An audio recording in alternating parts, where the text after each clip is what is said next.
Welcome back, everybody. Tim and I, still distanced. Tim, how are you out there? Well, you know, it's getting toasty out here in Pasadena as we move into the summer. So I suppose that's actually a good thing. You know, they say it is anyway. But things are, things are okay.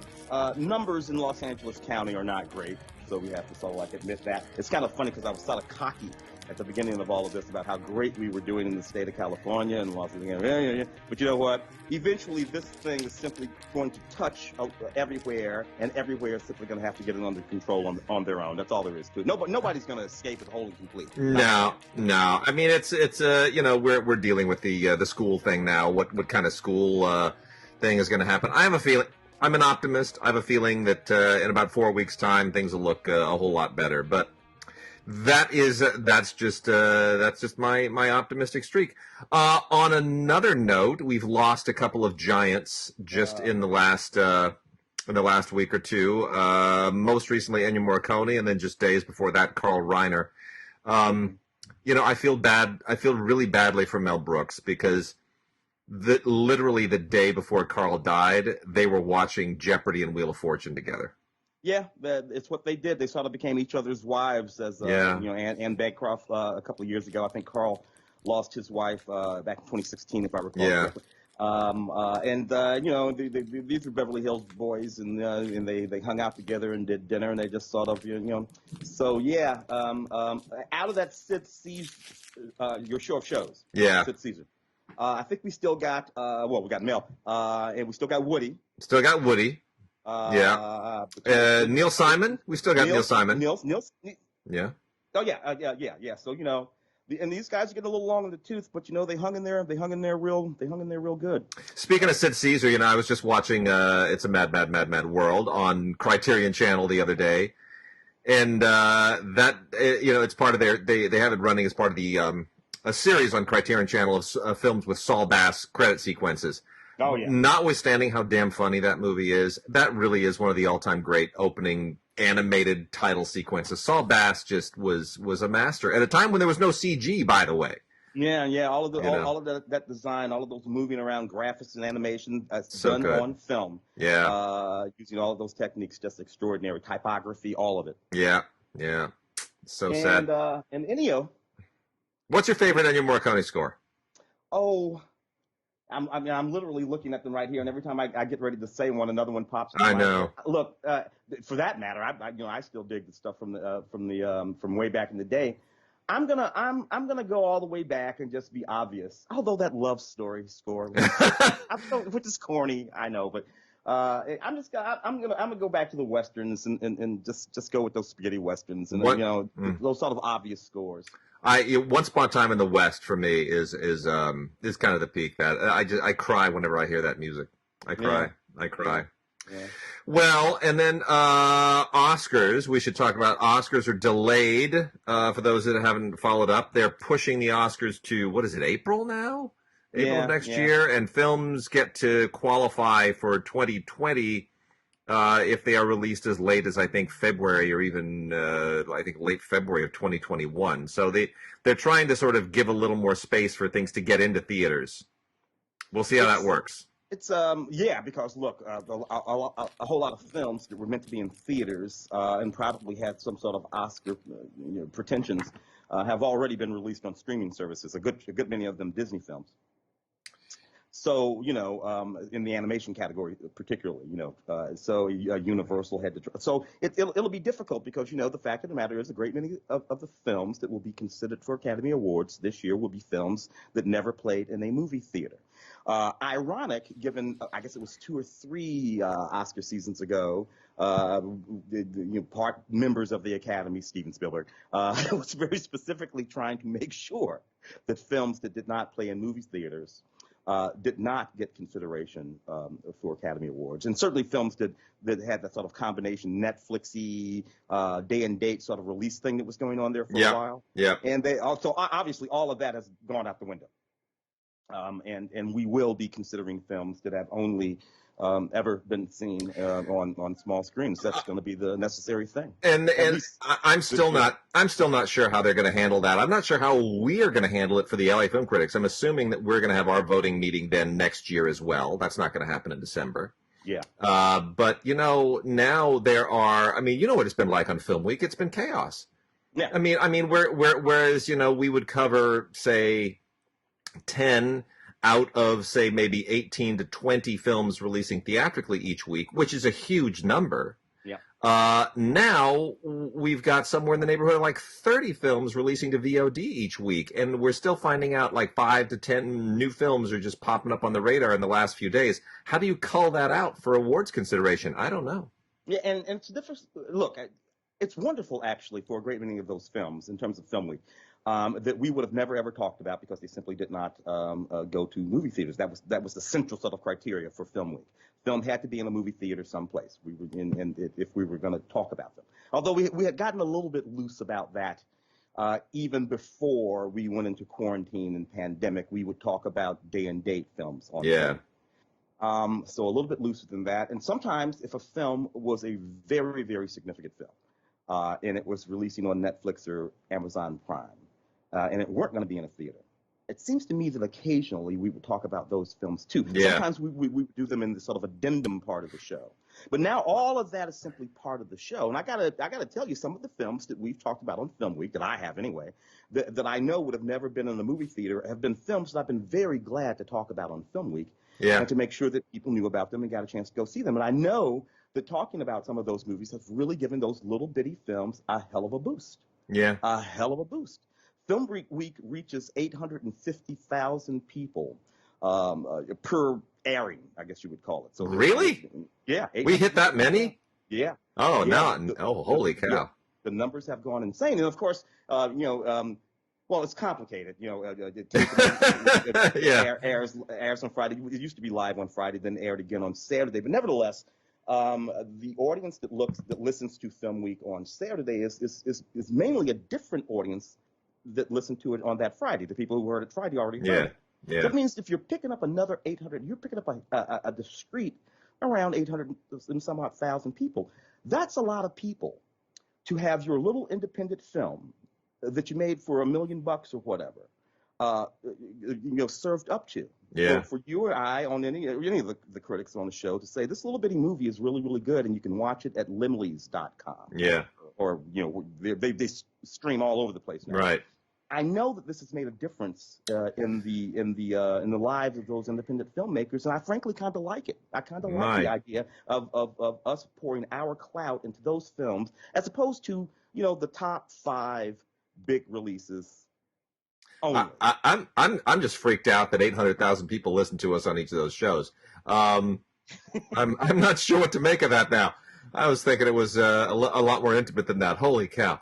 Okay, yeah. Well, and then last little bit of news, Gone with the Wind is back on HBO Max. Yeah. As promised, with a little introduction from Professor Jacqueline Stewart from the University of Chicago, who does host stuff on TCM. She hosts the Silent Sunday Nights, and she does a little intro on it. I have not seen it. But I you and I talk about this often. Context is everything. Don't ban anything. Just give it a context. Yes. And I do think Gone with the Wind deserves context. But people I think dogpiled it a little too quickly initially. If you know the history of Gone with the Wind, forget about the book, which has its own reputation. David O. Selznick.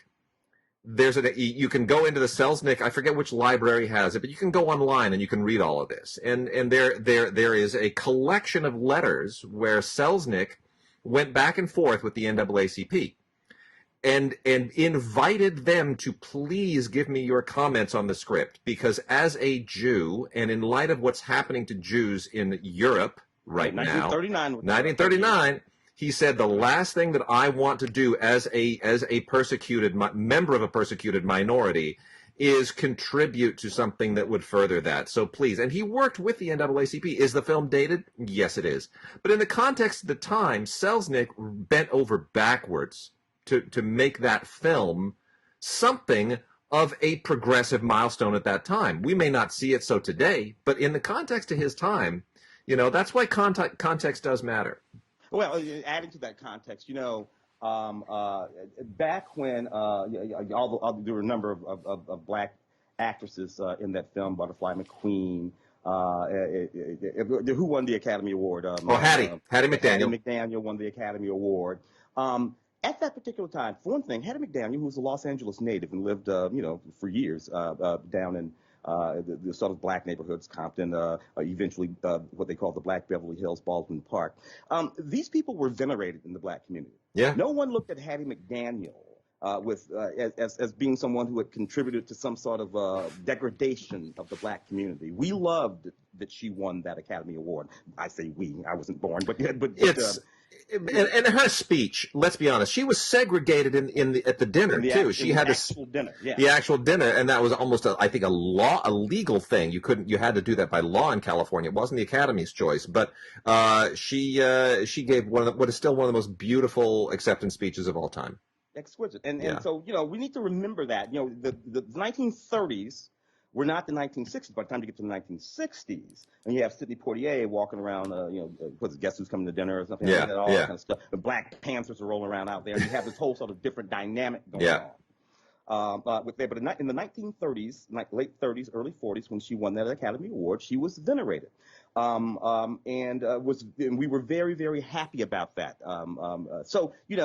Context is absolutely everything. I haven't seen the forward. I haven't either. I heard a bit of it on NPR. They did the story on NPR, and some of it was there. And of course, I know her very well.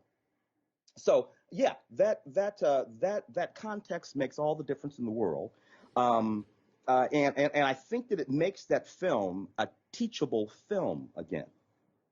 Now this movie becomes a teachable movie again, and we don't have to worry about it sitting out there out of context all by itself. So good on what is that? Warner Brothers? Was that Warner? Yeah, it's Warner, AT&T, Time Warner, HBO Max. Let's put them all in there. Before we move on to movies, as long as you brought up Butterfly McQueen, we're losing a lot of these marketing brands too, which are kind of reevaluating a lot of things. I don't want to get into all that necessarily. Mrs. Butterworth's was the one where everybody just said, Mrs. Butterworth's? Why is Mrs. Butterworth's racist? But I got a little detail I bet you probably don't know. Yeah. The body of Mrs. Butterworth, that shape, the silhouette of Mrs. Butterworth's, do you know whose body that is? No. Butterfly McQueen. Get out of here. She was so sort of felt. Butterfly McQueen, right after Gone with the Wind, modeled for the silhouette that became Mrs. Butterworth's. That's an absolutely extraordinary thing. Yes. That's a complicated thing for me. Again, context being everything. So you look at that Mrs. Butterworth bottle. That's the Aunt Jemima bottle. And black folks look at that bottle and we see two things going on. First of all, most folks see the visage of someone who probably existed in their own family. Miss Aunt Jemima looks just like my mother's mother, who we call Big Mama.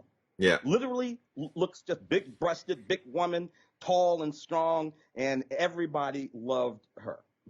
So it was always sort of a complicated thing to look at that bottle and understand a message that might be being sent with that bottle, while at the same time knowing that there are human beings in all of our black families who look just like that. And I don't want to hate on that visage. It looks like my grandmother. Yeah. Now, the context in which it's being presented to me in terms of the syrup, that's something that I can take issue with. But the actual physical presentation itself, as you say, Butterfly McQueen, my Big Mama. The Big Mama what was that? I think the name of the movie was Big Mama. Who was that used to play Big Mama? Was that Martin Lawrence or Jamie Foxx? Martin Lawrence. Martin Lawrence. It was Martin Lawrence. Yeah. Three of those movies, right? Back in the 90s. You know, and that Big Mama looked like Big Mama. Tyler Perry's Medea, who more or less, is a Big Mama type. A complicated sort of a thing that at least I've always had to deal with. I refuse to hate on that image. That image exists in too much of my family and too many of the African American families that I know. But the context is one that had to be addressed. Now, how they're going to ultimately do this? Look, I don't want to see some skinny, bottle of syrup. Aside from being an oxymoron. it would be hating on that image, and I don't want to do that. Well, I'm going to take this opportunity to go sideways and recommend a product that, unlike those, is not necessarily using the blackface as a marketing ploy. I only use Stubbs barbecue sauce. I don't know if you've ever seen it, but Stubbs barbecue sauce has a black man with 10-gallon hat on the front of it. Yeah. And that is because C.B. Stubblefield is the man who created it. He was a mess sergeant in the Korean War, and he perfected a barbecue sauce, and he marketed it, and he is famous for being a good old Texas cook. He's a Texas boy, and he gave us some great barbecue sauce, and I make burgers with that, and they are to die for. So when you see Stubbs barbecue sauce, I want you to buy it, people, because it is the best. It is the best. Nothing like it.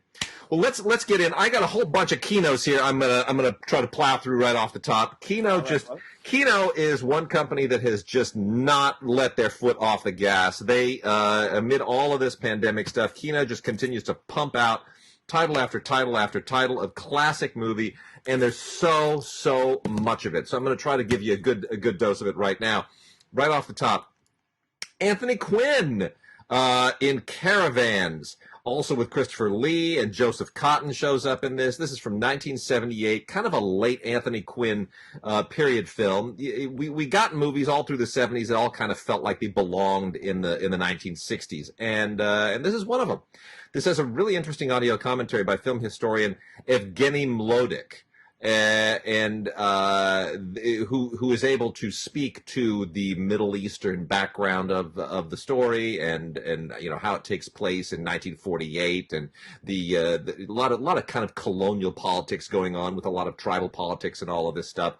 It gets a little far-fetched, you know. There's a CIA angle to it, and it does depict nomadic tribes of Central Asia in a somewhat I don't want to say patronizing, but it's almost a patronizing light. Nonetheless, the performances are really good. We talked about context earlier. You got to remember this is 1978, and Anthony Quinn is terrific in it. Michael Sarrazin's also in it. Jennifer O'Neill is a little bit miscast, but it is a fun film. It is based on a James Michener novel I have never read, so I can't speak to how faithful it is to the novel.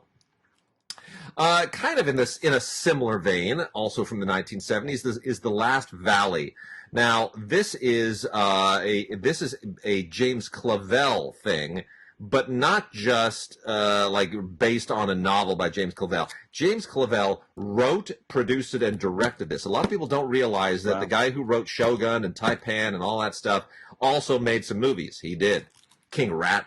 And this is one of them. And you know what? James Clavell could pretty much, by 1971, he was a big enough name that he could pretty much do whatever he wanted to. He was one of the biggest novelists of all time at that point. Yeah. And the last... got Michael Caine and Omar Sharif. That's it. Yeah. I mean, you know, they're 1971. They are still big names. Got an amazing score by John Barry. I mean, a beautiful, beautiful John Barry score that is really one of his very, very best. And this basically, it's funny how Omar Sharif always shows up in stuff that he's just ethnically not at all suited for, and you totally buy him. He's a German village. It's German. He's played Germans and Russians. You know, at a certain point when you're Omar Sharif, it's like, screw it, man. I'm going to play whatever the hell I want to play. It takes place in 17th century Germany, and it's about the 30 Years' War. And it's melodramatic, but it's big and sweeping, and it's really quite an enjoyable watch. It's not too long. It's 125 minutes, which is a lot shorter than most James Clavell adaptations. Shorter than most of his books. For that. It took me like a year and a half to read Shogun. And then we've got Murder by Decree, one of the more popular of the Sherlock Holmes adaptations of the time. This is also, again, 1970s, 1979, with a rather amazing performance by Christopher Plummer as Sherlock Holmes and James Mason as Watson. Maybe the most famous Holmes and Watson tandem I think we've ever had.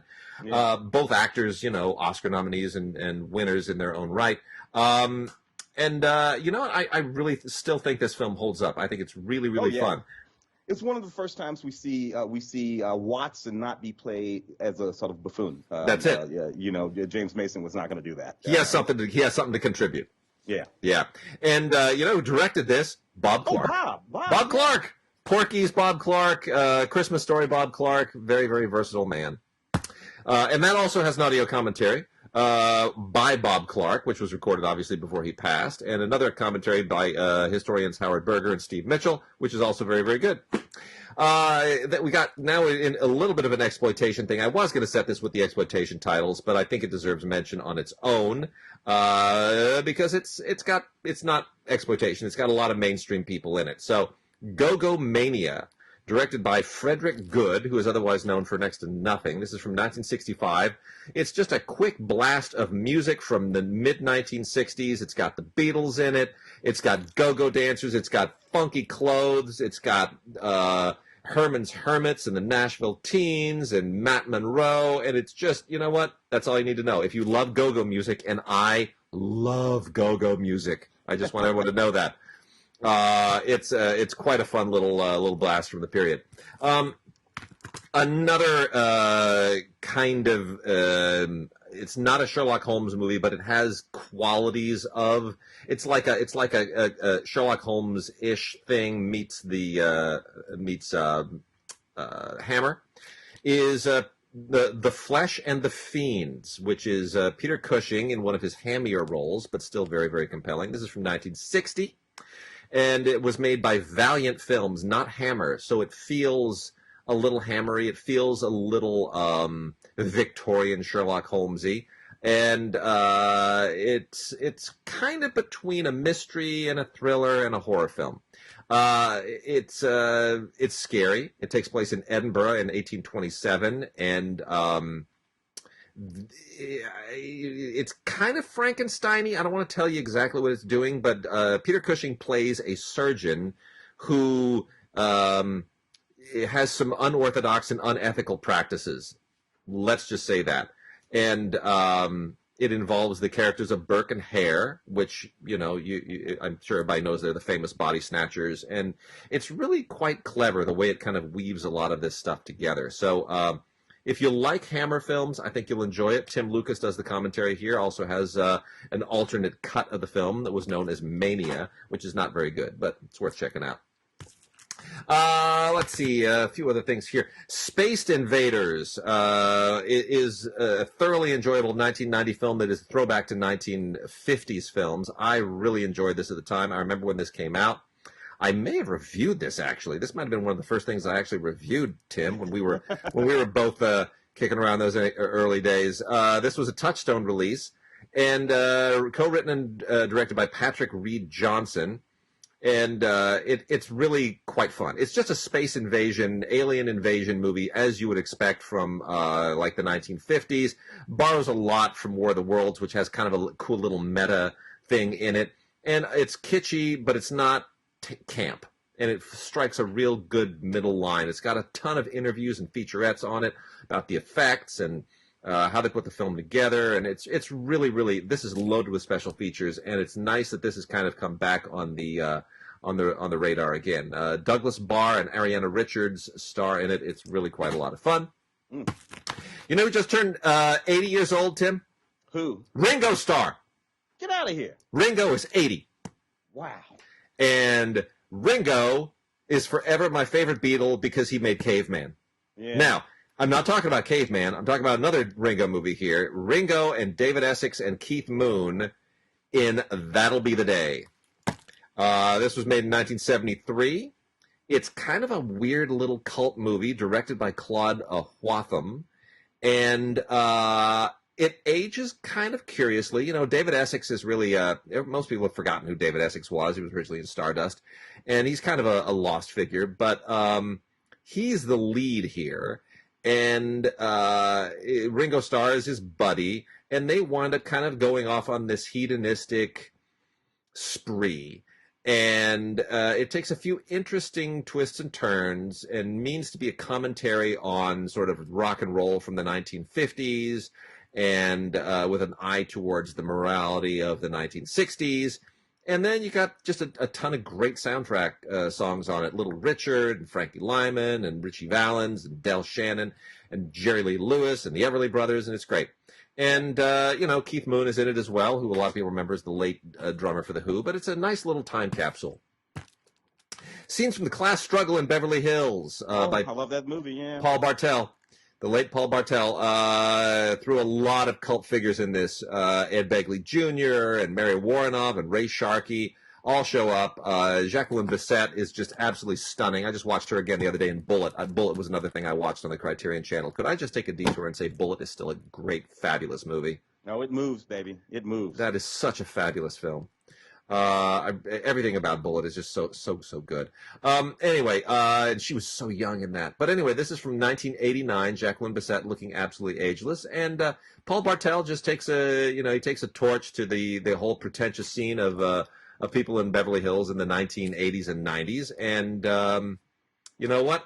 It's irreverent, as all of Bartel's stuff is, but I think this might even be one of his very best films. It's certainly one of his most mature films. Easy to put it right there. Yeah, that's probably one of the first films that I reviewed. When I think it came out in '89, but it was bumping around here. Paul Mazursky shows up in the movie too. I love that. So let me do just a few more here, and then we'll catch on to something else. Mary Queen of Scots is a story that has been told several times. I think the only one that actually works, not the most recent one that we had, but I think the original Mary Queen of Scots from 1971 is a very, very fine film. It dates a little bit poorly. It's kind of, not the production value we would expect today. But it's still a good film, even if it's very theatrical. Produced by Hal Wallace, who, of course, was an old-timer, produced Casablanca and worked at Warner Brothers back in the day. And Hal Wallace produced this right around the end of his career. It has wonderful performances from Vanessa Redgrave and Glenda Jackson in the leads. I mean, two just really extraordinary actresses. Patrick McGowan, Timothy Dalton, and Nigel Davenport round it out. The men play second fiddle here, make no mistake whatsoever. Ian Holm is also in this, a very young Ian Holm. That's another one we lost on. Oh, yeah, I know. So sad. Yeah. And the late Nick Redman of Twilight Time contributes, along with John Burlingame, to the isolated music-only track and commentary track. So that's worth a listen as well. So a famous story, the 1971 film is still the best. I referred to that 2018 thing with Saoirse Ronan, who was Margot Robbie. I mean, some good performances in that, but it was the conception was an issue for me. I agree completely. 10 Little Indians, Agatha Christie's 10 Little Indians, one of the most influential of all time. This was also a 1989 film made by Cannon, Menachem Golan and Yoram Globus. What a silly movie this is. They took Agatha Christie's 10 Little Indians and made an absolutely ridiculous movie out of it. It's not good, but yet it is immensely watchable because they put the weirdest cast together. This stars Herbert Lom, Frank Stallone, and Brenda Vaccaro. Where would you ever find those three people in a movie together? It is absolutely weird and just bizarre I mean, Brenda Vaccaro, Frank Stallone, and Herbert Lom. Who thought Frank Stallone was going to be a star? Nobody. Anyway, so that's completely bananas. There's nothing on that except a trailer. And let's see, I'll do two more here before we dive into some other stuff. Here we go. I'm going to hold that one off. Here, I'm going to just do these three. I'm going to go a little genre here. These three. As long as we're on some alien stuff. They Came from Beyond Space, directed by the great cinematographer Freddie Francis, best known for doing perhaps The Elephant Man for David Lynch. Freddie Francis, of course, was a director in his own right, did a lot of really great kind of genre stuff in the UK, a lot of it Hammer stuff. And for Embassy Pictures, which was a thing in the late 60s and early 70s, he made They Came from Beyond Space, which is basically just a ridiculous alien invasion movie, kind of masquerading as a I don't know, an exploitation sex film. Maybe it's the other way around. I can't really tell. But Freddie Francis has a way of making these kinds of films both funny and yet somehow strangely respectable. And it's the same thing here. I mean, it's just like, he did The Deadly Bees, if you ever saw that, and Dr. Terror's House of Horrors. I mean, this is kind of in that same vein, except it has aliens. And it's completely bonkers, and it's really fun and silly. Let's Kill Uncle is a William I Castle love that film. title. It's a William Castle film from 1966. If you know anything about William Castle, you know William Castle was just a marketing maven. The movies weren't very good, but he always had a gimmick to market them. And what a great title, Let's Kill Uncle. Again, not a particularly great film. Castle produced and directed it. It's got a pretty good commentary on it with Kat Ellinger and Mike McPadden. But really, ultimately, you got to kind of suspend your disbelief in this a little bit. This is about a 12-year-old kid who has just inherited a gigantic fortune, and his uncle, they're on an island, and his uncle now wants to kill him for the money. And that is where all this stuff dovetails from. And next thing you know, this is just like they've gone backlot crazy. There's all of this just bizarre stuff that's happening in this movie only because they had like stuff on the backlot to use to shoot it. It's ridiculous. There's like mushrooms and sharks, and it just gets out of control. It's really, really unhinged. And yet it's a total William Castle movie. And then there is also Wild Palms. A lot of people have forgotten about Wild Palms. Oh, yes, I remember that. Wild Palms was Oliver Stone's answer to Twin Peaks. This was a limited series in the wake of Twin Peaks when suddenly everyone realized, hey, we can do weird stuff on TV. Let's go full weird. So Wild Palms was this kind of phantasmagorical event series that was on ABC. It was written by Bruce Wagner. And they solicited, and Oliver Stone only presented it. He produced it. He didn't direct any of it. But they went and got 4 rather remarkable and very different directors at the time: Phil Joannou, Peter Hewitt, Keith Gordon, and Catherine Bigelow, who was really kind of cutting her teeth at the time. This is 1993. And does it all hang together? Not really, but it's a fascinating cast. You know, James Belushi and Kim Cattrall, Angie Dickinson, Dana Delaney, Bob Loggia, Ben Savage. It's a pretty interesting bunch of actors in this very, very strange and surreal limited series that takes place just slightly in the future of Los Angeles. Kind of Twin Peaksy. Yeah, Jim Belushi really good in that scene. Brad Dourif was in it. B.B. Newworth, you know, a lot of people showed up, and it has an amazing score. I think the Ryuichi Sakamoto score is maybe the best thing about it. I really, really love the score for this thing. So, not for all tastes, but pretty great. Tim, what else we got? Well, I'm going to jump over and do some of these titles out of Shout. Oh yeah. Including the Sicilian 1987 Christopher Lambert film. Directed by Michael Cimino. You know, Michael Cimino only directed, 7 feature films, 8 films altogether because he made a short thing, but only 7 feature films, Michael Cimino. This adapted from the Mario Puzo novel about Salvador Giuliano. Yeah. Who was this guy, a real figure, a historical figure. As a matter of fact, there's a movie about him that came out in the 60s. Oh. All about that period where he was basically fighting with the mafia, the church, the police officials, as they were attempting to make Sicily an independent nation. And it's a gangster movie at the end of the day. He was taken down in a hail of gunfire in the 1960s. So it's an interesting story about this actual person. Now, of all the stories of all the films that tell this story, this Michael Cimino film is not the best. Christopher Lambert, of course, coming off of all the things that he was had been doing, including Highlander and some of that other stuff. But it's an okay movie about a period in that history that not a whole lot of people know about. Does anything interesting come on that DVD? Nothing really worth mentioning, to be honest. It's really an unfortunate film, but you know what is worth mentioning is the other Michael Cimino film that's out on 4K, The Deer Hunter. Finally out on 4K. How do you think The Deer Hunter holds up for you? How does it hold up compared to all the other Vietnam stuff? Well, particularly those early ones that include obviously Apocalypse Now. I kind of let Deer Hunter and Apocalypse Now live in a world of their own, as opposed to those ones that come out in the 1980s, beginning with Platoon. Yeah. And whatnot. Deer Hunter and Apocalypse Now sort of live in that zone. The war was only over for a couple of years, about 4 years, when those films were being made. Deer Hunter holds up pretty good to me in terms of the performances. I think anyway. How do you feel about Deer Hunter? I love. It's funny because I've been. I watched Heaven's Gate not too long ago, and it's fascinating because Michael Cimino strikes me as a director with almost more ambition than vision, if that makes sense. He's always, or his grasp exceeds his reach. Or his reach exceeds his grasp, whichever way that aphorism goes.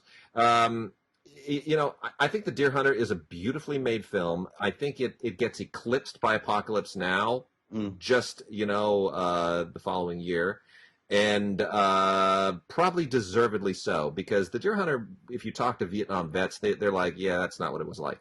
But in 1978, that's what the movies convinced people it was like, and it does have a real poetic quality to it. So it's a bit of an unusual movie. It has some great performances. It's really ambitious. But again, knowing what we know about Vietnam from subsequent films, it's not at all in any way an accurate representation. The 4K is quite dazzling. Shout kind of killed it with the 4K. They've got an audio commentary with the late Vilmos Zsigmond and journalist Bob Fisher on it. Also has interviews with John Savage, who's still with us, and Michael Dealey, the producer, very, very fine producer. And then they've got deleted scenes and interview with David Thompson, the great film critic, and a bunch of other stuff. So this is a really, really nice 4K release. Shout Factory deciding that they are going to dip their feet in the 4K field, and they did so with The Deer Hunter, and it's a real nice it's a nice debut. Interesting stuff. Glengarry Glen Ross, 1992. Yeah. James Foley directing David Mamet's adaptation of David Mamet's play. Look, a tour de force acting compliment here. Al Pacino, Jack Nicholson, youngish Alec Baldwin, Ed Harris, Alan Arkin, Kevin Spacey, also youngish. They're all so young. They're so young, especially Alec Baldwin. It just freaks me out a little bit seeing how young and chiseled he is in this movie. No, yeah, I first started. I caught. There's a television series called Knots Landing, middle age. Yes. And the Dallas spinoff. Dallas spinoff. That's my first Alec Baldwin. He came into that show. I don't know, fairly late in its run, and he was just astounding on that show.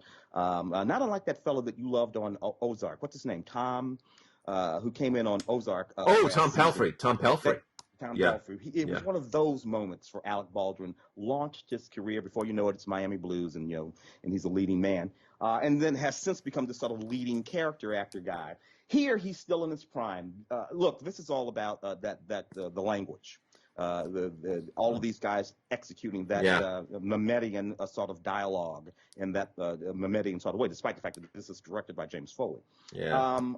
It's the death of a salesman of, I guess we'll call it, our generation. Yeah, it kind of is. That's what this movie, that play in this movie sort of is. Still holds up as far as I'm concerned. I think so too. Anything decent on that DVD? Yeah, it's quite a lot actually. So it's this is a 4K transfer from the original camera negative. That's what this is based on. There's a new conversation with James Foley. And I'm going to tell you James Foley story here in a second. There's also an audio commentary with James Foley, an audio commentary with Jack Lemmon. All of these recorded, obviously, previously. And there's a little featurette on the famous line from the film, the one that has become part of the vernacular, ABC, always be closing. Mm-hmm. And a wonderful tribute to Jack Lemmon as well. Let me tell you my James Foley story. So James Foley made his directing debut with a movie that starred Aidan Quinn and Daryl Hannah. Do you remember what that was? Oh, it's escaping me, I'm afraid. It was Reckless in 1984. Oh, of course. Right, of and course. It was sort of a French New Wave knockoff. It was like a super stylized. Aidan Quinn is the new kid at school, and they don't like him, but Daryl Hannah finds him mysterious. It was very James Deany, right? It was kind of a James Deany rebel thing. Anyway, so James Foley, I was an usher at the Man's National at the time. That was my first year at UCLA. and James Foley. We opened the film. We had a premiere, and you know, my whole shtick at the time, I don't know why, but I was always talking to the filmmakers when they'd show up. I was somehow always at the door, and I would always chat them up because I wanted to learn, right? Mm-hmm. The studio executives. I was that annoying guy, that annoying studio, like, theater employee who talks to the people he's not supposed to talk to. And James Foley was nervous as anybody's. You couldn't believe how nervous he was. His first film, right? He's just out of USC Film School, and I had at least 3 or 4 lengthy conversations with him, which were hilarious because he was nervous. It was weird that he was looking to me to make him feel better about himself as a filmmaker. He's like, you know, did the audiences like it? How did people react last night? Did anyone applaud? Like he was picking my brain. I'm like, and here I am with my stupid, you know, ridiculous polyester theater blazer and bow tie, you know, and I'm like, dude, don't worry about it. They tell you, you killed last night. People really liked it. You know what scene they really liked? They liked it when the Kim Wilde stuff, Kids in America, comes up, and you got the water reflecting and all that stuff. He goes, oh, really? They like that? I was like, yeah, it's totally. Now, all these years later, I'm thinking, that was weird, man. That was weird. Here I am in my bow tie and my blazer, and I'm like, and I'm trying to, you know, talk confidence into James Foley. Strange memories. What did he do? He did At Close Range. At Close Range. So yeah. good Southmore. Yeah. Then he started running around with Madonna and Sean Penn. Oh, yeah. He made a whole bunch of those Madonna videos, and eventually, Who's That Girl? Yeah. Which is like, now, James, if you wanted to be worried about a movie that you made, that's the one that needed to worry you, son. Yeah. Not that first one. Of course, then he knocked off After Dark, My Sweet, which is a noir that I just absolutely still adore. One of the better noir directors. I mean, of current directors, he really is kind of one of the better ones. Yeah, he even knocked out at least one episode of Twin Peaks way back in the day. Yeah. So, you know, James Foley. Well, what's he done lately? I'm looking. He's been involved in a lot of television, House of Cards and Wayward Pines, but he's involved in Shades. Yeah. He's got 1 or 2 of those under his belt. I'm looking at this one, Bones. Are we talking about the 2001 Snoop Dogg film? We are indeed. Yes. Directed by Ernest Dickerson. Yeah. Look, this was the film's about this gangster guy, you know, Snoop Dogg, who gets killed but comes back as a ghost. To mess with the people who took him out, which is an interesting sort of neat concept in and of itself, with a film to sort of set down in the hood.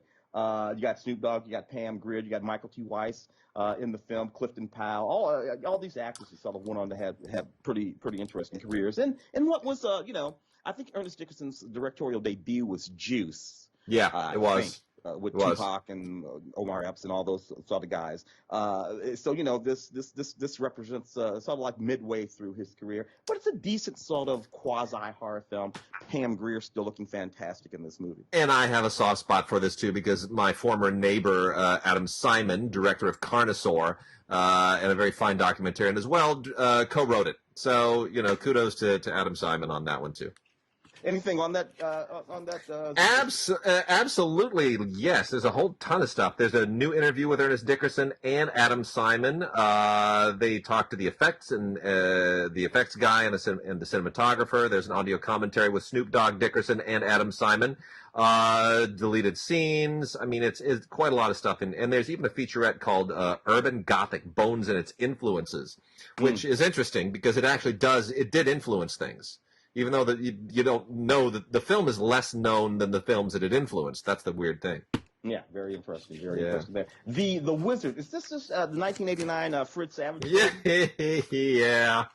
Which obviously a very young Fritz Savage, a fairly young Christian Slater. Yeah. Playing these guys who are, you know, on this sort of like cross-country thing to go play this big pinball or video game anyway. Yeah.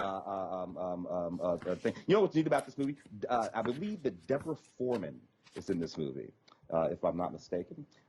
and Deborah Foreman, of course, Valley Girls and all that kind of stuff. And this was a pretty cool movie back in the day for kids. At the beginning of the sort of video game film sort of thing that we were doing. So not bad at all. Any special features with nothing that's great. I mean, there's a Todd Holland audio commentary and some deleted scenes. Holland being the director. Yeah, Todd Holland, who's a good director. There are a bunch of featurettes on disc 2, but they're all kind of sort of standard things. It's all kind of EPK stuff. There's a Q&A from a gaming expo in 2019 as well. But yeah, I mean, ultimately the film's the thing. It's a little bit of a time capsule, but it's a fun time capsule. It's a neat one. And you know why I was wrong? It's not Deborah Foreman that's in The Wizard. Deborah is in April Fool's Day. Oh. Which is the other film that came up here. Deborah, of course, again all the way back to Valley Girl and all that kind of stuff. Kind of a neat thing. This is kind of like a 10 Little Indians kind of thing. These 9 college students on this remote island standing in the mansion. They start to get picked off one by one. Who's doing it is the question of the film. Look, a fairly good back in the day. I think this is 1986 or so. Yeah. Sort of a horror thriller that's kind of cool. I think anyway. Any interesting stuff on that DVD? Interviews with the director Fred Walton and some of the cast and cinematographer and the composer Charles Bernstein and some TV spots. A little Frank Mancuso blast from there. You know what else? While we're talking about horror. Make quick mention of the Universal Horror Collection Volume 4, which is also out from Shout Factory and Universal. They're obviously mining the crypt, as it were, for all of the old Universal horror films that followed on the heels of the original great horror films, which you all know, the Mummy and Frankenstein and Dracula and so forth. These are some interesting ones that you may not be aware of. These are all from the 1930s and 40s. Night Key from 1937, Night Monster 1942, The Climax from 1944, and House of Horrors from 46. Probably the best of these, I think, is House of Horrors, which is actually a surprisingly good film. Came right after the end of World War II and introduced the Creeper. And it is, you feel the residue of World War II having passed in the film, which is probably what makes it so interesting. Boris Karloff in The Climax, also very, very memorable. And Bela Lugosi in Night Monster, also very memorable. Interesting quartet of films. If you have the other 3, this is worth adding to the collection. These are some of the more obscure ones, but actually really quite good in their own right. I guess we'll mention Curse of the Werewolf out of 1961. A bit later, Terence Fisher film. Set in 18th century Spain. Your standard werewolf sort of story, done that way. Oliver Reed in the movie, I suppose, is the most interesting thing. Decent film. Curse of the Werewolf, the standard story, except for set in 18th century Spain. Anything interesting? Other than Oliver Reed in makeup? No, not really. This was a Hammer film. Yeah, it's beautiful. It's a 4K scan from the original negative. New audio commentary with film historian Steve Haberman and Konstantin Nazar. Otherwise, it's just general featurette stuff and some cast interviews. Nothing really earth-shattering. Well, then we'll move on to Escape from L.A. Yeah. 96. John Carpenter, again, of course, Escape from New York, John Carpenter. So Snake is, back at it. But this time he's got to get the hell out of L.A., which to me seems like an easier feat than escaping from New York. And in New York, it's just sitting on an island. It's just L.A. Well, what are you escaping? Are you escaping from the Valley? Are you escaping from Malibu? Are you escaping from Santa Monica? Exactly what do you mean by escape from L.A.? And I think that they knew I think they were pressured into doing this at a certain point, and or else John Carpenter felt like he didn't have really a choice. He had to kind of go back to this well. It is so ridiculous. He kind of owns it at the end with there's a surfing gag. I won't tell you anymore, but it's really stupid. Yeah, I mean, come on. It's escape from L.A. You go to the beach. You get on a boat. You escape from L.A. It's not hard. But okay, whatever. Yeah. Anything on there? No, not really. Some interviews. It's a nice transfer, but just generally interviews and TV spots. That's about it. Oh, well, that's what we got. Where are we going? One more shout from on the horror end of things. Frankenstein: The True Story. This is with James Mason again, David McCallum, Michael Sarrazin again, and Jane Seymour. This was a 1973 film in the Hammer vein that tries to sort of give you a new spin on the Frankenstein story, which it can't really do, but at least you give them an A for effort. They're trying hard. They're trying to find a new way of finding horror in the story of Frankenstein that is perhaps more faithful to the book that has not been done in the 870 previous movies. It doesn't really quite succeed, but it's a really, really interesting effort, and more so, I think, even than the Kenneth Branagh film, which also tried to kind of find a new way in. But it's got some interesting extras as well. Jane Seymour is interviewed in it, Leonard Whiting is interviewed, and Sam Irvin gives a new audio commentary. So Frankenstein, the true story, not great, but worth kind of interesting. It's an interesting thing to look at. I want to talk for a second too about something I posted on the Facebook page. I did an unboxing of the first volume of the Columbia Classics 4K Ultra HD collection, and this is the first of what is expected to be many volumes from Sony that takes classic Columbia films selected by kind of a polling system and puts them out in these beautiful, beautiful, just gloriously packaged 4K Ultra HD sets that also have, obviously, Movies Anywhere codes for all the films, and you can get, all kinds of reward stuff on the Sony rewards site for them as well. This is a beautiful, beautiful set. There's a booklet, 80-page hardbound book, and the films included are kind of an odd compendium. They don't really belong together necessarily. Columbia has won 12 Academy Awards for Best Picture, a record that it shares with UA. Only 2 of them are on this set, Lawrence of Arabia and Gandhi. Everything else is all over the map. Mr. Smith Goes to Washington, Dr. Strangelove, A League of Their Own, and Jerry Maguire. But I will say this, Tim. They're gorgeous. These are some of the best 4K transfers I've ever seen. The Lawrence of Arabia 4K transfer, everyone's been waiting for a long time. Everybody's been really, really just hoping that this would come, and it does not disappoint. It is extraordinary. If you have a 4K TV and a state-of-the-art system, you've got to own this. All of these are great. League of Their Own looks beautiful as well. Really beautiful. Gandhi has never looked this good. I saw Gandhi opening day in the theaters with my mother, and it didn't look this good. It really is a spectacular transfer. And to kind of put a finer point on it as well, I interviewed Robert Harris, the legendary archivist, who, of course, did the first analog restoration of Lawrence of Arabia and who consulted on the digital restoration that they did for this one, and who knows the people at Sony very, very well who are responsible for this. So at the end of the show, I'll pop that interview up, and you can listen to my little chat with Robert Harris, who goes on at length as to what goes into doing this kind of work and why it matters. And we will have that coming up at the end of the show. But this is a great set. You have to own it. It's really extraordinary. That's all I can tell you. The extras are through the roof.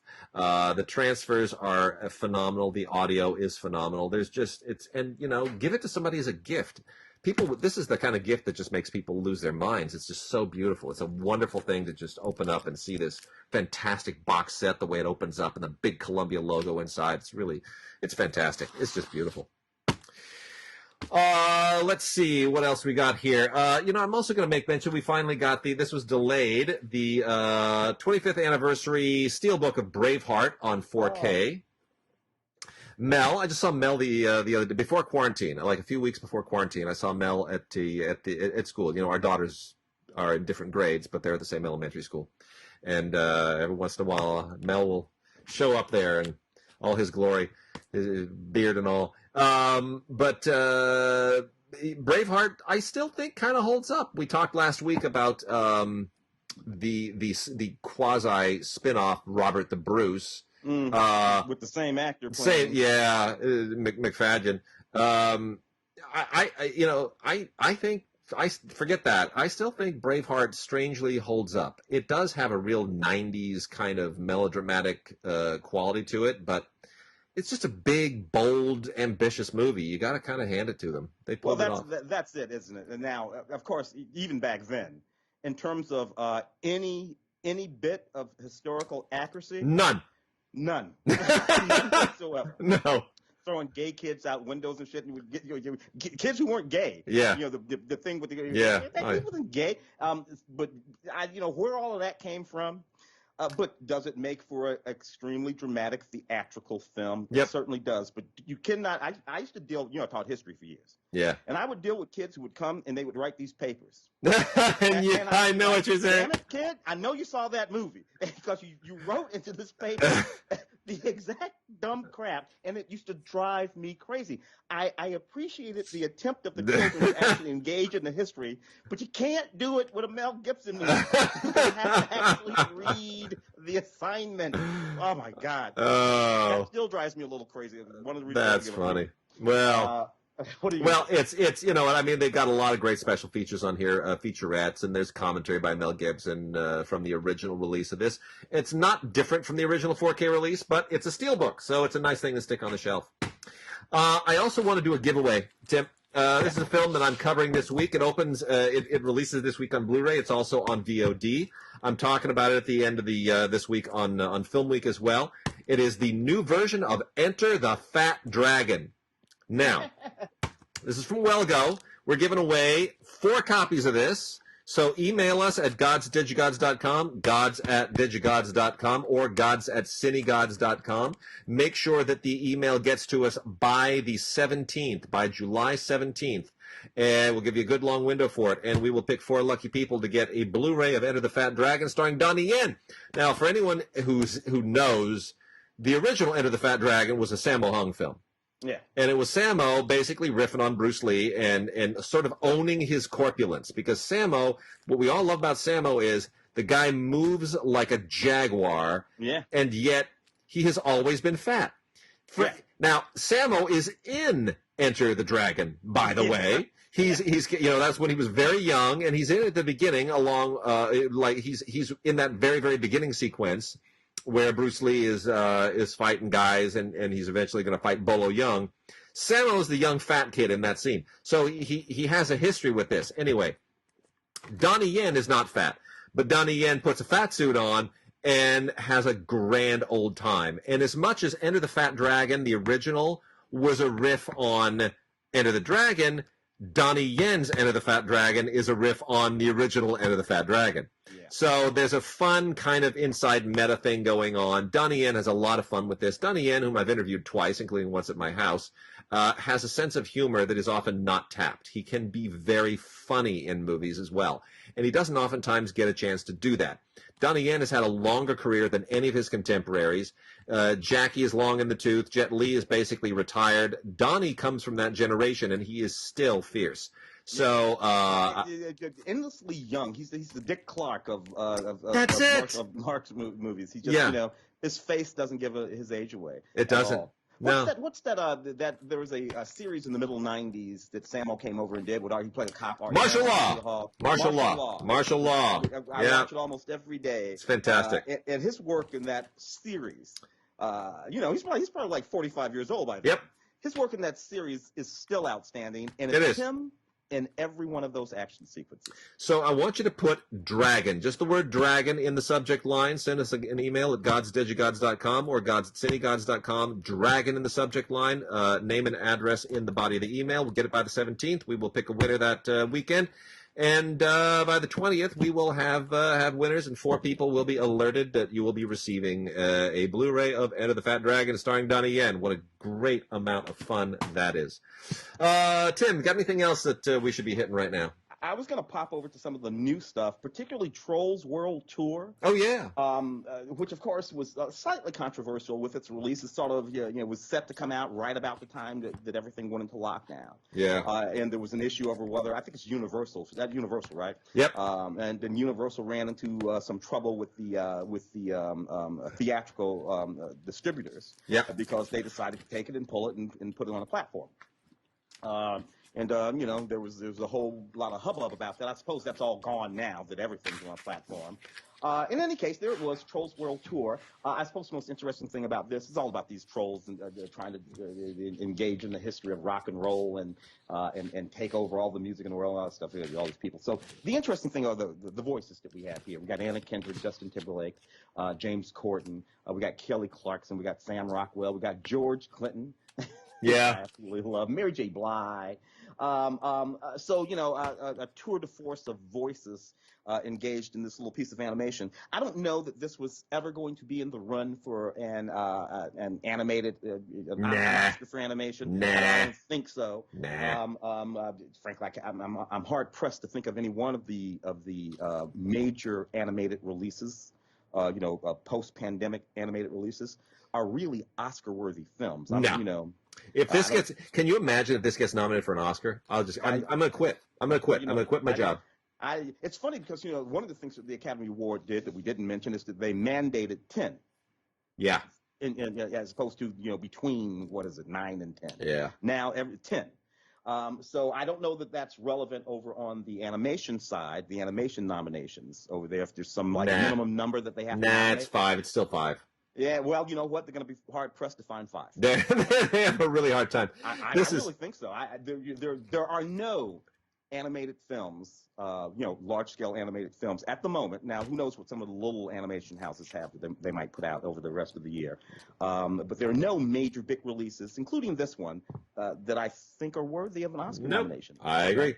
Well, this is the dance party edition in 4K with all sparkles on the packaging, so you can't miss it. If you walk into a Best Buy or somewhere, it'll beckon you.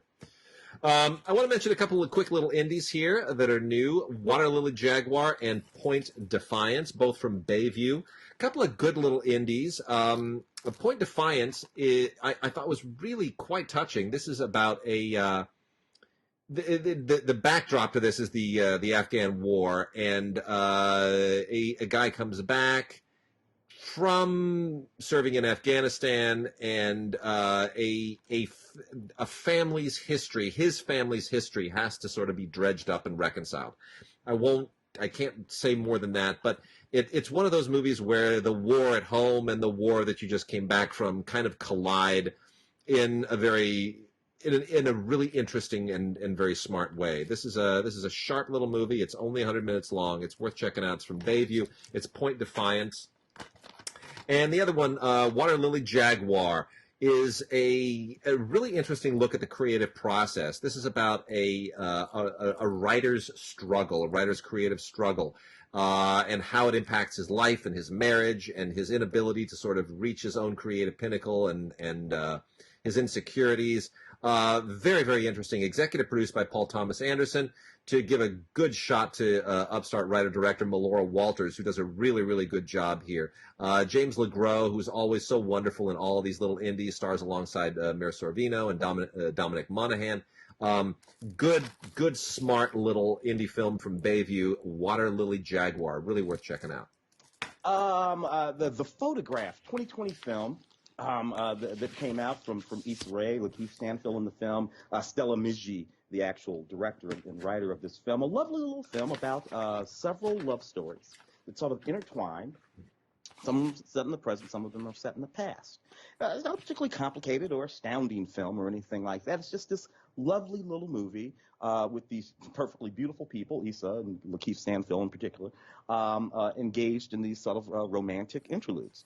The music is the thing that really sets this movie apart, and some really, really good performances, including a young man named Calvin Harrison Jr., who popped up in a couple of films last year as we were moving into award season. Waves was one of them. Loose was the other one. And he is, really made his mark in those films. He pops up here too, Tiona Paris and a few other folks. A perfectly lovely little film. Anything by way of special features on the what is that, by the way? Is that a Blu-ray? It's a Blu-ray. It comes with a Movies Anywhere code, and it only has some featurettes. It doesn't have a commentary or anything, which is really unfortunate. Yeah. Because here's the thing. Lakeith Stanfield is such a diverse actor, and he doesn't get the credit for it. I talk to people constantly where I'm like, yeah, you like Lakeith Stanfield. Oh yeah, I like him. What else has he done? Oh, he was in Sorry to Bother You. Wait, who was he in Sorry to Bother You? He's the star. Oh, he's the star of the movie. Wait, you mean the guy in Knives Out? Oh yeah, the detective in Knives Out. Yeah, of course he plays that guy in ATL. Yeah, the sort of sidekick to And then I'm like, and he Uncut Gems. Uncut Gems. What's he in Uncut Gems? He's the street guy who introduces Adam. Oh yeah, and he's getting Get Out too. You remember him in Get Out? No, where is he in Get Out? Like no one can place him because he just dissolves into every part he's in. Yeah, which is in some ways a very, very good thing. He's just playing that romantic lead, and he's damn good at it. Yeah, he's really good at it. He's got all kinds of range. It's very impressive. The Banana Splits movie. Are we talking about? Oh my gosh! Yeah, it came out. We're talking about horror comedy kind of thing. First of all, the Banana Splits. You and I, we think of the Banana Splits. We have to go back to the '70s. Yes. Television, Saturday morning television, live action television. Those are our Banana Splits. Were those brothers? Sid and Marty Krofft started. Yeah, they started with the Banana Splits and then dovetailed into other things. And you know, the Banana Splits song was the one that we all remember. La la la la la la la. Yeah, but so some really sick and deranged person said, "Hey, I know. Why don't we resurrect the Banana Splits from my childhood and make it into a slasher film?" That's basically what this is. This is so weird and so strange, and I just don't know how to even describe this. They decided to take the Banana Splits and put them at the center of a horror film. It's weird for people like Tim and me who remember the show originally. It is traumatizing. For people who don't remember the show, it'll probably be kind of weirdly funny. But it is definitely a strange thing that they did. It's very odd. It's on Blu-ray and DVD. If you grew up on the show or if you didn't, it's really worth checking out because it's so out from left field. It really is. Not a lot of extras on this, just some featurettes. But it's really a left field weird movie. This movie, The Three Christs, I happen to have reviewed on Film Week. I found it a fairly interesting sort of movie, at least in the context in which it is constructed, which is loosely based on a true story, based on a novel called The Three Christs of Ypsilanti. So what you have, and this is all set in the 1950s, is you have this psychiatrist, Dr. Stone, who's sent to work in this asylum where there are these three inmates, paranoid schizophrenic patients, including Peter Dinklage, among them Richard Gere, Bradley Whitford, I forget who was playing. Walton Goggins. Walton Goggins. Yes, Walton Goggins. Yeah. That's who it is. And those three characters, those three inmates, all fancy themselves Jesus Christ. and actually, one of them considers himself the Son of God. The other one considers himself Jesus Christ. The other one considers himself. So what the psychiatrist decides to do is to put them in a room together and force them to face that notion that they are all, of course, they're all mentally ill is what they are. And that's what he's trying to break through with them. It's an interesting sort of drama, loosely based on something that actually happened, based on that book. Juliana Margulies also in the film. It's okay. It's okay in the context of the discussion that's going on. And the work that the psychiatrist is doing to try to break through to these people with reason, rather than what they wanted to do back in the 50s, which is just hook them up to the machine, the old electrodes and give them a zap, which also happens in the movie. So interesting look at psychiatry in the 1950s. Anything on that, boy? No, nothing that's no, not really. No, nothing at all. Yeah, it's too bad. That's a bummer. All right. Did you see The Boy 2? Tim Brahms, The Boy 2? Did not see that one. Gosh, what an odd movie this is. This is one of those movies that wants us to. It's a doll movie, right? It's like Child's Play and all those Twilight Zones about and what's the Annabelle, freaking Annabelle. Yes. Yeah, it's another one of those dolls. Dolls are completely freakish. Never buy a doll for any child ever. Brahms is the name of this young boy's doll, and he's. There's a creepy family estate, and the doll is his friend. He nicknames it Brahms. Katie Holmes is very concerned as his mother, and of course, Brahms Brahms causes problems. It's a creepy looking doll. I can't imagine anybody who would even make a doll that looks like this thing. It kind of goes through the motions of all these previous doll horror films, but it's pretty well done. It has an alternate ending on it that's really kind of a pointless thing. But for a horror film that is rated PG-13, it might be the most effective I've seen since The Ring. That's what I'll say. There you go. A little William Nicholson film called The Hope Gap. I love this movie. The wonderful Annette Bening. It's really about the dissolution of a long marriage. After 29 years, Bill Nye announces to an unsuspecting Annette Bening that that he would like to leave the marriage, and it's really about how this plays out, what effect this has on their adult son. And in that way, it's sort of a deeply moving and very quiet film that explores something that's not. That's something that's not unknown to a great many people. I thought it was very good. Bill Nye and Annette Bening just doing outstanding work. I agree. William Nicholson, who was best known for co-writer on Gladiator and Les Miserables and a lot of big movies, really big epic movies. Mandela, what else? Shadowlands, based on his play. He really doesn't direct a lot. The last thing he did was Firelight, which was 23 years ago, which is a wonderful film. And so I wish he'd direct more, because when he really has a wonderful way with actors. And yeah, I agree. This is a beautiful film. Beautiful film. Yeah, anything else? A commentary would have been nice. Yeah, a commentary would have been nice, but no such thing. It's not even on Blu-ray. It's only on DVD. It's really quite unfortunate. I want to make a quick plug for a good little kind of noir-y thriller, Blood and Money with Tom Berenger. This is a really sharp film. It takes place in Maine, in the rural North Country of Maine. And Tom Berenger is a guy who is, he's got a little bit of a history, as these guys always do. And he winds up during a regular hunting trip of having a run-in with these bank robbers who are trying to make a getaway with the stash across the border in the North Country of Maine, trying to get off into Canada and evade the authorities. Anyway, it basically becomes a cat and mouse thing.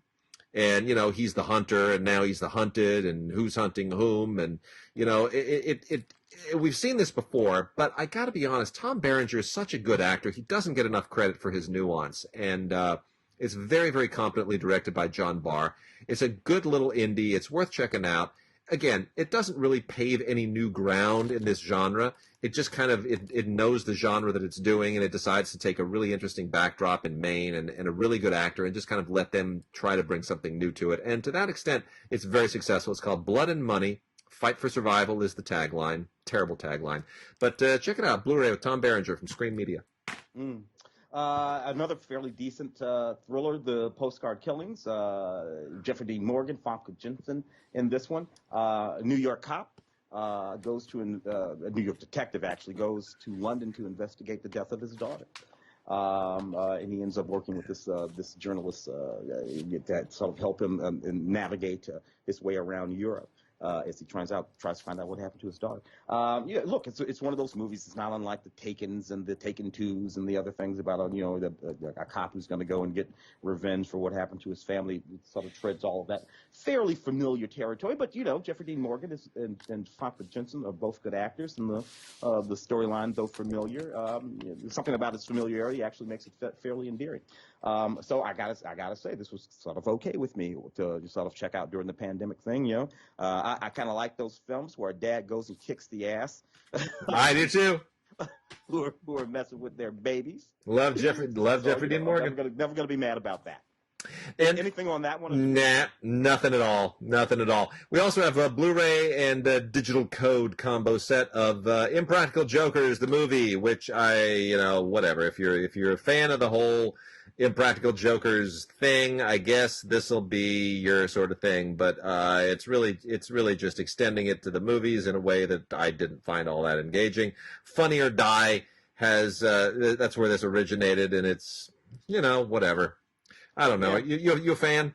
No. Funny or Die or not. Look, Paula Abdul is walking around this thing. I'm always happy to see Paula Abdul and Joey Fatone from that. I think he was in NSYNC. He's walking around the thing. But basically these people are just all playing themselves, and I've never been a particularly big fan of any of this. Yeah. All right. Well, Tim, I'm going to wrap out with a few more Kinos. Just kind of to finish this off, and then we'll dovetail into the Robert Harris interview. Not for publication, another Paul Bartel film. One of Paul Bartel's less known and probably lesser films, but still actually kind of fun. This is from 1984. And he has Alan Arkish and Daniel Kremer doing an audio commentary on here. Arkish, of course, going all the way back with Bartel to those exploitation days, is qualified to sort of address it. I mean, this is kind of this is Bartel's little riff on the 1930s newspaper stuff, like the front page, anything that has a newspaperman doing extensive, research on something, going after the story, those hard-nosed shoe leather reporters and all that kind of stuff. Nancy, it's funny and it's kind of cute and it's a little quirky in that Bartel way. Nancy Allen and David McNaughton star. David McNaughton, the Dr. Pepper guy. That's it. Sorry, some people remember him as the American werewolf. Oh, no, Dr. Pepper. If you're a wee bit older, you remember him as the Dr. I'm a Pepper, guy. You're a Pepper. That's it. I love it. I'm sure he hates it. Peter Hyams, back when he was not making garbage movies in 1990, he made some really interesting stuff. Narrow Margin is a not at all bad thriller with Gene Hackman and Ann Archer. Very much in the vein of what was being done in the late 80s and early 90s. Mario Kassar and Andy Vanya, the big producers at the time who did stuff like the Terminator films and other big movies. They were the producers of this. You know what? Really, Hyams did everything on this. He wrote it, he directed it, he shot it. This is kind of one of the films that helped lead him into 2010. And you can tell why. This is a remake of the original 1952 noir, and it's a very, very good one. In many ways, it's better than the 1952 film. Gene Hackman is absolutely riveting as the DA who's basically trying to protect this murder witness played by Ann Archer, and these hitmen who are after her. It's really riveting. It really has some incredibly great suspenseful moments. It's worth checking out. Love that movie. 4 more here. These are all Blu-ray except for one. I'll let you know that is. Val Guest made The Day the Earth Caught Fire in 1961. Really, really cool film from the British Lions Films independent operation. And Val Guest is mainly known for genre films, stuff like the Quatermass films and just kind of genre sci-fi stuff. This is a more serious film than most of those because it has a Cold War mindset to it. It's sort of a cautionary tale in a pre-Dr. Strangelove, pre-failsafe way of looking at what happens when the U.S. and the Soviet Union decide to start nuking the world at the same time. And it's really interesting because Failsafe and Dr. Strangelove both came out in 1964. This predates them by 3 years. Yeah. Very interesting that a Val Guest genre film would do that. So that's worth checking out. That has an audio commentary from Val Guest and an audio commentary from film historian Richard Harlan Smith, as well as all the radio and TV spots, which are hysterical, to be honest. Yeah. Slightly sci-fi edge into that film. They're blowing up these atomic bombs and it knocks the Earth off of its axis. It's pretty sharp little movie. Special effects aren't bad either. Yeah. Carol Rice directed Isadora back in 1968. Carol Rice, of course, one of the great directors of that period. Vanessa Redgrave stars in this along with James Fox and Jason Robards, who, by the way, is still looks like Jason Robards. Jason Robards was like 65 years old his whole career. It was really weird. Yeah. Even when he's young, he looks like Jason Robards. He's old, so he doesn't age. It's weird. Wonderful Maurice Jarre score in this. Just really a beautiful score coming right off of Dr. Zhivago a few years earlier. And the story of Isadora is quite an interesting one. It is Isadora Duncan. Yeah, it's all about her really scandalous life and the backstory to it and her struggles, her romances, everything that sort of was infused in her dance that made her this legendary figure. Again, a look at the pain and the bliss of the artistic process and a great artist who was never able to sort of reconcile themselves to their art. Very, very interesting and worth checking out. Vanessa Redgrave, very understated performance in many respects. And as long as we are talking about Carol Rice, let's talk about another crazy Carol Rice movie with Vanessa Redgrave and David Warner, Morgan, A Suitable Case for Treatment. Completely bonkers movie. Totally insane. From 1966, does not age very well, has an audio commentary that will help explain a lot of this, courtesy of journalist Brian Reisman.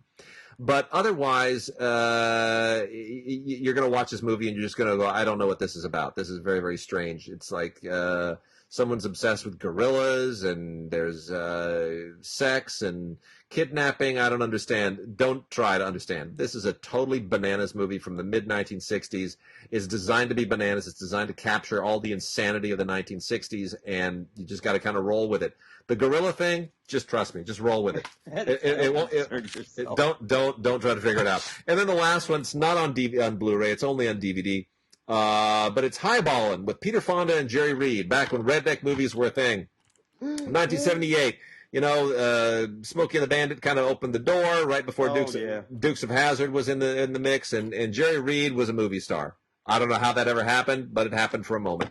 Yeah. Anyway, this is Convoy was another one of the films from that period. Yeah. So anyway, Peter Fonda and Jerry Reed, along with the wonderful Helen Shaver. Don't know whatever happened to her. What happened to her? Where'd she go? Helen was a fixture through television all through the 90s for sure, but yeah, lately I don't know. Well, anyway, well, you got trucks and motorcycles and guns and rednecks and it's kind of sort of all that's really. Don't worry about the rest of it. It's like it's Smokey and the Bandit. It's all that. A lot of great stunts and car stuff and. Well, there was that period in the night, frankly, all across the 70s, when trucking and truckers and CB radio. That's it. BJ and the Bear. Yep, there it is. You had Clint Eastwood driving around. Moving on with Claude Akins. Moving on, all of that. It was just this thing in cinema and in television. The sort of romantic life of truckers. I don't have that notion anymore. I remember when I got my CB radio for Christmas. I immediately turned that thing on, and I was like, anybody out there? Any Smokies? Out there, good buddy? 10-4, 10-20? I'm just saying 10 anything. I was trying to I did it as much as everybody else. It was a thing. It was a thing. It absolutely was. Keep on trucking, baby. Yeah, that was it. All right, so now without further ado, we're gonna end the show with my little chat with Robert Harris talking about the Columbia 4K Classics boxed set and all things pertaining to it. It's a wonderful conversation. Thank you again to Robert Harris for sitting down with us and taking time out of his busy schedule. Here it is, ladies and gentlemen, Mr. Robert Harris. And once again, it is our supreme privilege to welcome to our show the great Robert Harris, archivist, producer, filmmaker, and scholar of all stripes. And Robert, thank you again for being a guest on this podcast. You, of course, have restored and preserved so many great films, the first, of course, being the first in my mind, not the first chronologically, but the first in my mind being Lawrence of Arabia, before they did the digital number on it. And it is out now again, finally in 4K UHD. And this boxed set, you have some insight into why these 6 films, which seem like such a hodgepodge, were all sort of put together on a set. It's Lawrence, Mr. Smith Goes to Washington, Dr. Strangelove, Gandhi, A League of Their Own, and Jerry Maguire. How in God's name did those Columbia classics wind up together in one boxed set? You obviously don't see the read-through line here. I mean, it's pretty obvious to most people. No, what happened is that Columbia did a poll, as many people did polls, and 2 of the films came up in the poll, and they included those, and I don't even remember which ones they are. And the other 4, seemingly were obvious, I guess, just because of import, the 30s, 40s, 50s, 60s, whatever. Do we need Mr. Smith in 4K? I'm not sure. Only because the Blu-ray and the master that Grover Crisp and his people did a few years back is so gorgeous. I'm not sure how much we gain 4K HDR with Dr. Strangelove, but, why not? It can't hurt. And the price of this thing is great. Yeah, it's you can get it on Amazon for just a little over $100, and that's rather astonishing for 6 4Ks. Films. Yeah, and a book. And a book, which it's beautiful. I did a little unboxing video for our Facebook page, and It's a terrific set, and of course you get the Movies Anywhere codes for all of them. So if you want to just stream them, you can do that as well and leave the box. And as stored. well as the steak knives and the toaster. So the first one I took a look at was Gandhi, just because I've been waiting for a good edition of Gandhi for a long time. I've been very disappointed in previous releases, and that's beautiful. I mean, it's really as stunning as that film. But it's Grover. Yeah. That's all that you have to know with Columbia stuff is it's got Grover all over it. It's perfect. And it looks to my eyes as if I'm running a beautiful new 35 millimeter print. Now, because a lot of these 4Ks, and you're very critical of how people do a lot of this transfer work. What's the difference? What makes the difference between a good 4K transfer, what Grover does, and what others might not be doing? Well, the first thing that you need to do is the 4K transfer. If you needed 4K transfer, and you can do a 4K from a camera negative or an IP or a fine grain or a dupe negative, and from a strictly preservation perspective, you want to do 4K of whatever the finest surviving element is, even if it's a print, just to hold that in the highest possible resolution. But there are a lot of 4Ks that are coming out that are from 4K scans that were scanned in 4K, and we've been doing that since 2007,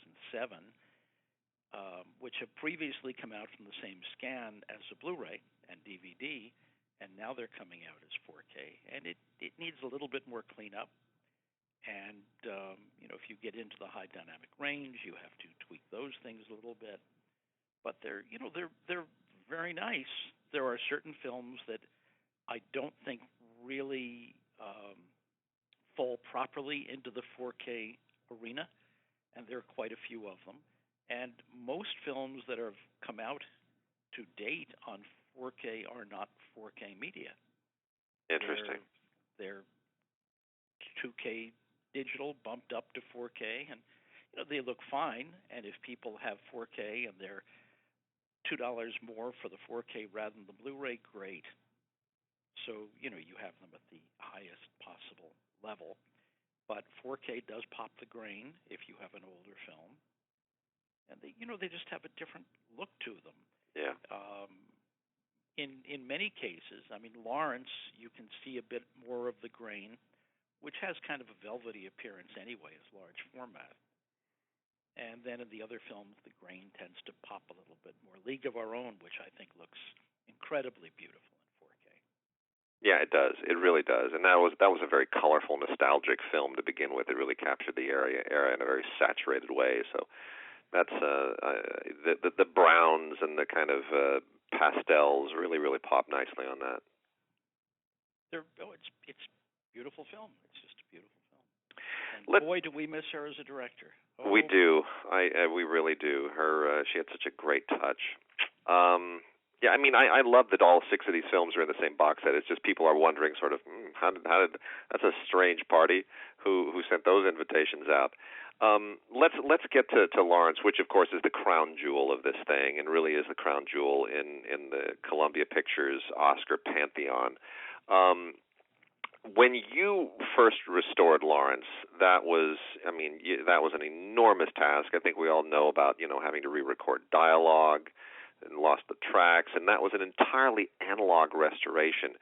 Now that you've done both digital and analog, and you kind of bridge the gap between those two eras, looking back on it, what are the major differences that people should know about? How has restoration changed between the time that you did Lawrence first and now that we have all these digital tools?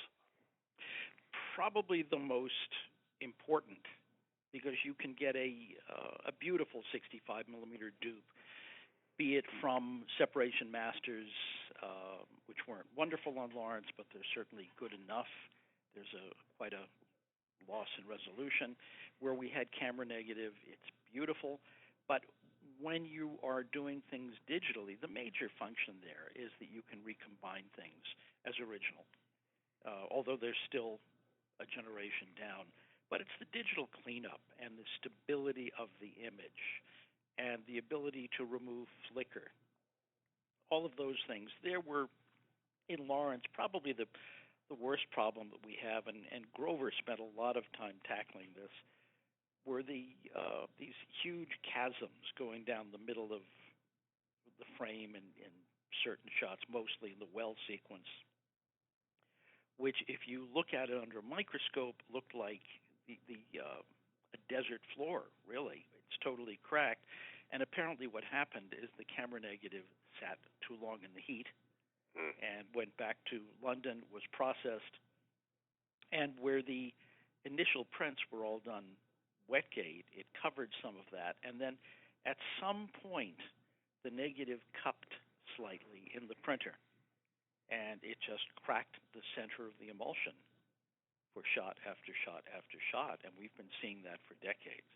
And you're saying that the likely origin of that was right there after they shot those scenes, and the negative sat there in the hot Jordanian desert.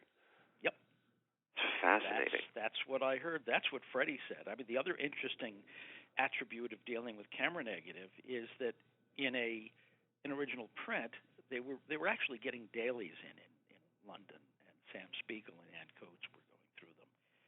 And there was a hue and cry because there were fingerprints on the camera negative that were showing through onto the reduction dailies that they were making. The dailies were actually 35 millimeter.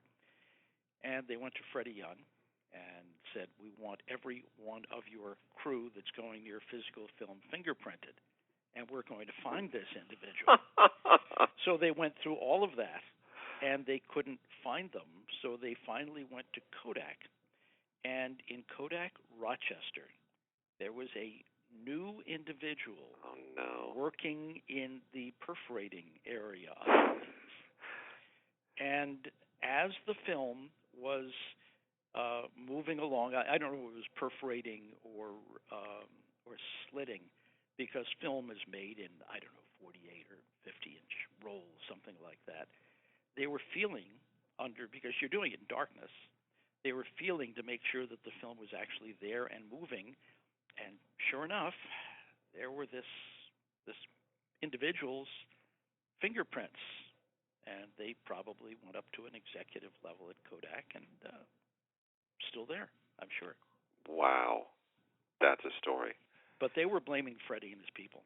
And no, they knew better. Well, how do you, now that you've seen it, how do you feel about the way that this 4K looks for Lawrence? I like it better than a 70 millimeter print. Wow. Not necessarily the 4K, because there's additional compression. Yeah. And it looks gorgeous on a TV, but I've also projected it on a 37-foot screen on a 4K projector, and it looks beautiful. Is it different than a theatrical DCP? Yes.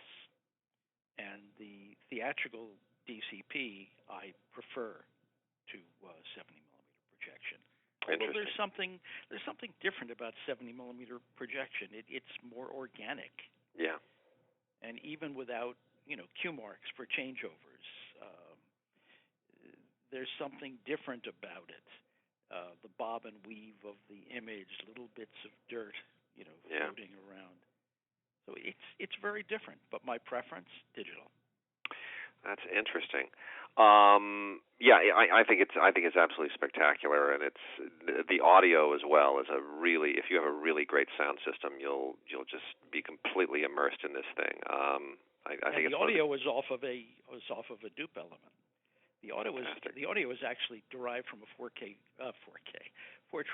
Mag Printmaster. Well, they did the superb job all around. I mean, it's a beautiful, beautiful set. And, of course, it says Volume 1 on the box, clearly indicating that there will be more volumes to come. Do you have any, because there are only 2 of the 12, the record 12, or tied for a record with UA, there are only 2 of those 12 Best Picture winners from that sit in the lobby of the Thalberg building here that are on this set. That's Gandhi and Lawrence. So there are 10 more Academy Award Best Picture winning Columbia films yet to be released. Do you have any thoughts as to what they may release on the next volume, which I'm going to assume is either later this year or early next year? Probably 2 or 3 of those 10. Yeah. all the King's Men, perhaps? You know what? If I knew, I couldn't say anything. Yeah. But I don't know Okay. anything about it. Well, it is a spectacular set. Let me then close out just by asking you, what else are you up to at the moment? Is there any great work that people should be expecting to see your name attached to anytime soon? Trying to put together some new films, which, as you know, is difficult because you do it. A couple of them oriented toward, I guess, they're teen or preteen girls, and there isn't a whole lot of material out there for girls.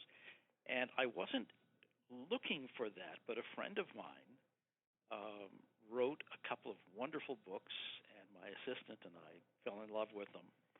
And it just kind of took on a life of its own. And that's one thing. The other thing that I'm working on is a new version of Gantz's Napoleon. But we have no theaters, we have no orchestras, and we have no audiences. Yeah. So obviously the pandemic has interfered with that work as well as the rest of the world. Well, we are continuing with digital cleanup, but beyond that, there's absolutely nothing that you can do with it because in terms of a strictly business perspective, our break-even is better in large theaters than small theaters. Yeah. But our break-even is up around 70% or higher capacity. Yeah. So unless we're really selling out, we're losing money, and we've done that in a lot of situations. Is there, hopefully once the pandemic is kind of out of the way, is there an ETA when people can sort of anticipate that might come to fruition? People have to be willing to sit next to other people. Yeah. That's the problem. And you can't sit for 5.5 hours in a mask. It's just uncomfortable. Yeah. Well, good point. I, for one, definitely want to see it, and I'm sure a lot of other people do as well. That is the original widescreen epic. It is, and I can give you one fun anecdote. Back in 1979, I guess it was, Abel Gance came to Telluride with us, and we ran Napoleon there. And on the way back, he stopped in New York, and Apocalypse Now was a little picture playing at the Ziegfeld. And it was sold out, and Francis got us seats. And Abel sat through it with me. And it was very interesting because his take on the sound and the widescreen imagery was quite interesting. And I think after we left that, we went up to Malmo for a meeting. But he was an interesting man to look at something like Apocalypse because he had his own perspective on things. When we were in Minneapolis a couple of years before, we ran it at the Walker Center at the piano event. And someone at the Walker got us into the booth. I think it was at the Omnimax in St. Paul. And we walked in there, and the gentleman in the booth, and I don't remember his name, very, very sweet, kind gentleman, was explaining film and widescreen and image size to the man that had basically invented it and wasn't aware of it. Wow. It was kind of like one of those Marshall McLuhan moments. Wow. Well, you have such a legendary and storied career, and may there be many, many more episodes in it. It's always a pleasure to talk to you, and thank you for taking time out of your schedule, which I know is still very busy despite the pandemic. I would certainly urge all of our listeners to pick this set up, even though we joke about how do these 6 films wind up together. It's a great set, and they really are beautiful, and everything is just firing on all cylinders. It is the Columbia Classics 4K Ultra HD Collection. Mr. Smith Goes to Washington, Lawrence of Arabia, Dr. Strangelove, Gandhi, A League of Their Own, and Jerry Maguire. Robert Harris, thank you once again so much for speaking with us. Have a very, very... Pleasure, Wade, always. Be well. Have a great summer. Take care.